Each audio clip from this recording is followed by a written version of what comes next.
বাবাকে এক ছেলের জিজ্ঞাসা, বাবা, সফল জীবন কাকে বলে?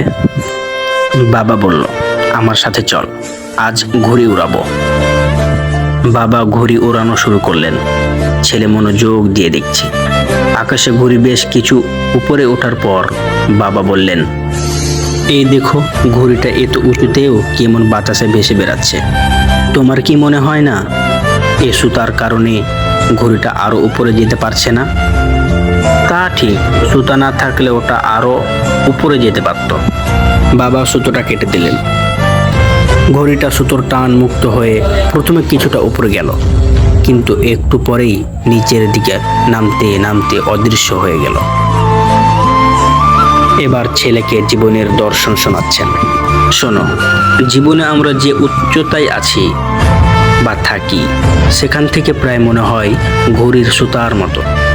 কিছু কিছু বন্ধন আমাদের আরো উপরে যেতে বাধা দেয়, যেমন ঘর, পরিবার, অনুশাসন, সন্তান, মা বাবা। আর আমরাও সেসব বাঁধন থেকে কখনো কখনো মুক্ত হতে চাই। বাস্তবে ওই বাঁধনগুলোই আমাদের উঁচুতে টিকিয়ে রাখে, স্থির রাখে, নিচে পড়ে যেতে দেয় না। ওই বাঁধনটা না থাকলে আমরা হয়তো ক্ষণিকের জন্য কিছুটা উপরে যেতে পারি, কিন্তু অল্প সময়েই আমাদের পতন হবে, ওই বিনা সুতার ঘড়ির মতোই। জীবনে তুমি উঁচুতে টিকে থাকতে চাও, তবে কখনোই ওই বন্ধন ছিঁড়বে না।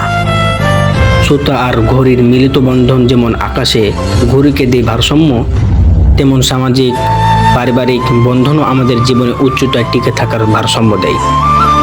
আর এটাই প্রকৃত সফল জীবন। সো গাইস, গল্পটি কেমন লাগলো আমাদের কমেন্ট বক্সে জানাবেন। আর অবশ্যই আমাদের চ্যানেলটি সাবস্ক্রাইব করবেন এবং পাশে থাকবেন, যাতে করে আমাদের নতুন নতুন ভিডিওগুলো আপনাদের কাছে অতি সহজেই চলে যায়।